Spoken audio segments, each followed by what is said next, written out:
friend told me, he's like, oh, Kyle, you gotta grab life by the balls, bro. Get out there and grab life by the balls. Yeah, how about no? How about I never grab anything by its balls ever? That's the worst advice I've ever heard in my life. Anybody in here ever grab anything by its balls before? You know what happens when you grab something by its balls? It beats the shit out of you until you let go. When I was 6, I grabbed a dog's balls once. I almost lost an eye. I'm never going to grab anything by its balls, especially life. Especially if life shows up in the incarnation where it would have testicles. If life showed up and had balls, the last thing I'm going to do is grab those balls. I might try to shake life's hand, buy life a drink. But you don't want to just go and grab life's balls off the bat. And yes, I said balls off the bat on purpose. I gotta start believing in God again. I gotta believe in God. Just because, I mean, what's more hip than liking something nobody else is into, you know? Oh, what do you got, a new band from Portland you're into? That's cool. Yeah, I got Jesus Christ on vinyl. How about that? No, I'm not going to believe in God because I want to. I'm just going to believe in God because I like antagonizing people that don't believe in God. Because I really don't care, you know. But the people that don't believe in God are more obnoxious than born-again Christians in this day and age. And I love annoying the shit out of those guys. Just, you go on any party, you tell somebody you believe in God or something, and they'll go ape shit on you. This is the argument I hear all the time. Kyle, you're being a gullible dipshit for believing in God. And religion is a man-made concept created to keep human beings in order through a series of shitty rewards and then terrifying consequences through even the slightest of actions. So religion's a lot like a credit card. And they get all upset, you know, they call you gullible and dumb. But if you ask those same people, okay, what about aliens? They'll say, well, Kyle, it's arrogant to think that we're alone in the universe because it's so expansive. So you really got to be more open-minded. You can't have one or the other. You either have both or you have neither. So I'm going to take both on like a 90-10 split aliens God. Because I really want the aliens. You know, I want the aliens enough where I'll give you 10 on God. Like I'll admit I'm a sinner, but only when I'm on board the mothership. That's what I'll go, yeah, you're right. I gotta start believing in God anyway, because I've been getting that stigmata a whole bunch lately. Not traditional stigmata. I mean, not with the holes in the hand. I mean, I've been getting fat and going bald. So it's obviously some sort of Buddhist stigmata. Which I'll tell you, it's flattering. Anytime a deity chooses you, to represent their people. Anybody who knows me, which is you guys now, I guess. Huh? Strangers? Oh, we're all trying to help Scots and boys. Young Scotsmen. I guess we're all here for a cause. So. I like nothing more than being put in my goddamn place. That's something you should know. I love being put in my place. And the cream of the crop happened about 3 weeks ago. I don't work. I don't go to a job. I actually quit a job on the day that the unemployment had reached its highest in this current incarnation of the downfall of America. I quit a job. I said, I don't need this paycheck anymore. I'm a comedian. I promptly hit myself in the nuts with a book after saying that. I sit around my house, and this particular day I was sitting in my house reading Walden and Civil Disobedience by Henry David Thoreau, because I'm real pretentious. And when I say sitting around my house reading Walden and civil disobedience. I mean laying on my couch, still trying to get through the introduction of Walden, because it's a very dense book and I'm not bright. So I was on round 2 of going through the 10-page introduction to the book. And I was doing it with my door open.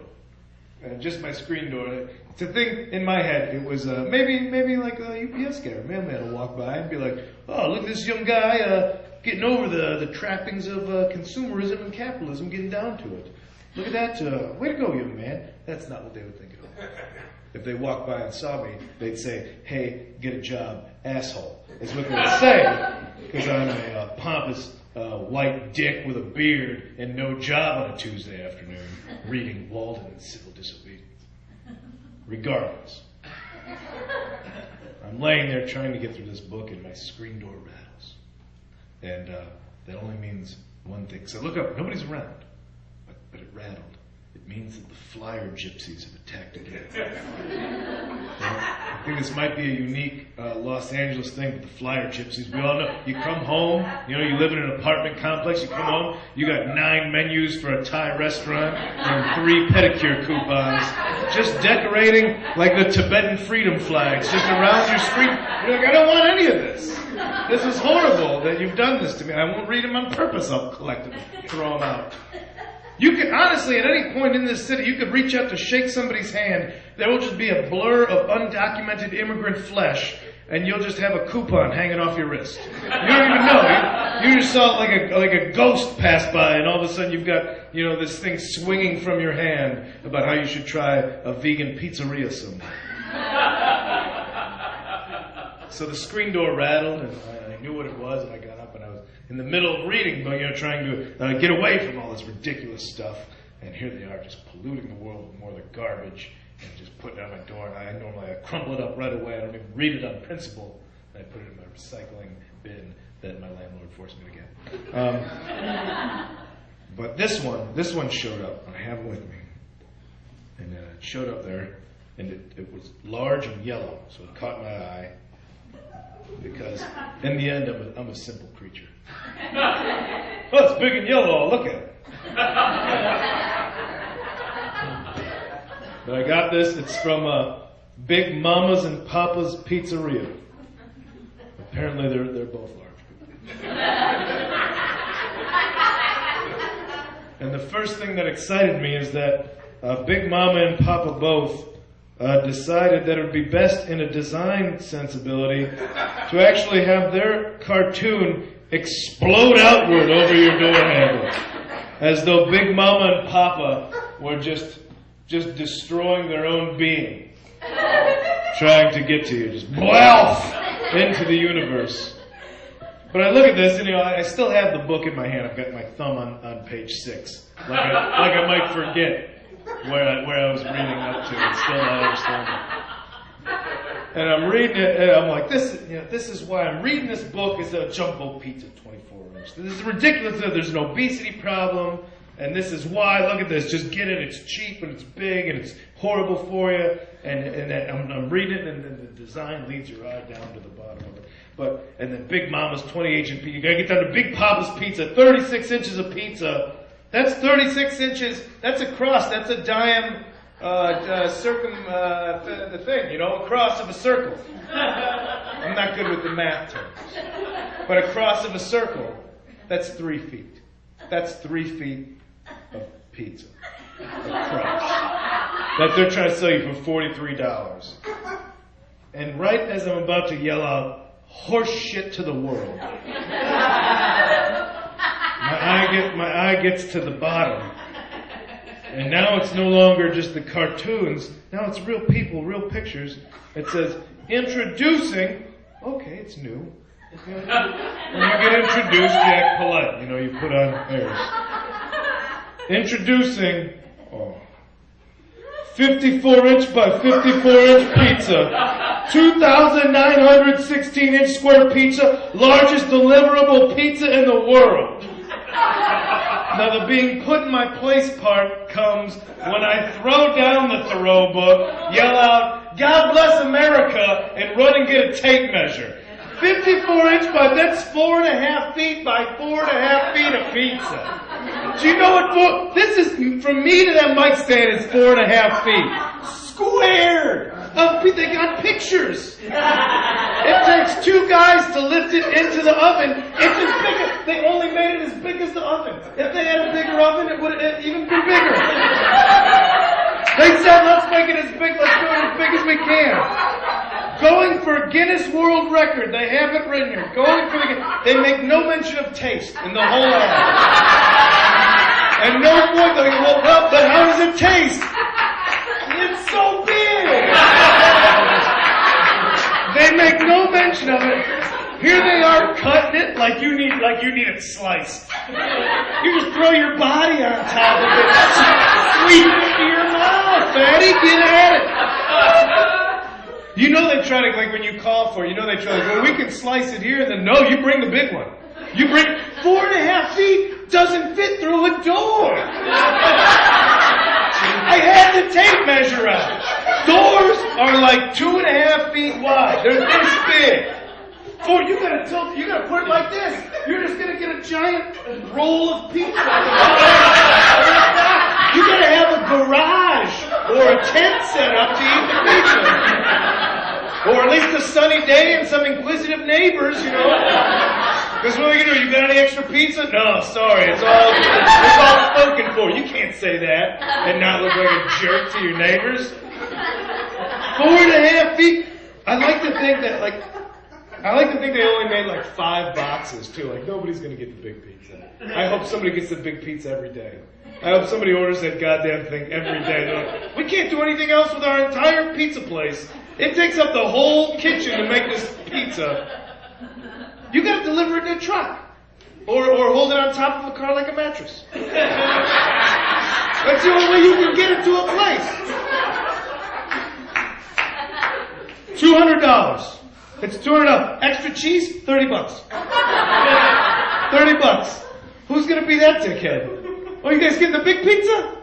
Can I like a little extra cheese. Can I get a little extra cheese on it? Why don't you just eat 3 more square feet of pizza? If you like extra cheese so much, just eat another acre of it. 24-hour advance notice required. I would hope so. I would hope you couldn't have 16 square feet of pizza ready in 30 minutes. That would be a real suspicious pizza. I want 16 square feet of pizza, custom ordered. All right, we'll have it to you in 25 minutes. That'd just be like you can get drunk and order it, and then completely forget what you did. And then the next day your doorbell rings, and you're like, did we buy furniture? What is this whole thing? But this is where the most beautiful thing, and this is what they've done, now with pizza, but with TVs and with cars and everything, is that this is an asshole pizza. You should just call it an asshole pizza. What are you getting? 16? You're an asshole. I don't even care if you have people there. You're being an asshole. Look at me, I got the big pizza. I'm a real asshole. That's all. But what they've done is now the 3-foot pizza for $43 seems totally reasonable. That's a totally sensible purchase thing. This one, you're reading, you're laughing, you get down to the bottom. Well, this is the problem with America. We're just overburdened with gluttony. Give me the 3-foot. We're in a recession here. I'm not a jerk. All right, we're trying to conserve money. You give me 3 feet of pizza for $43. I'm not going to be some kind of tyrant with this stuff. Guys, thanks for coming and supporting us.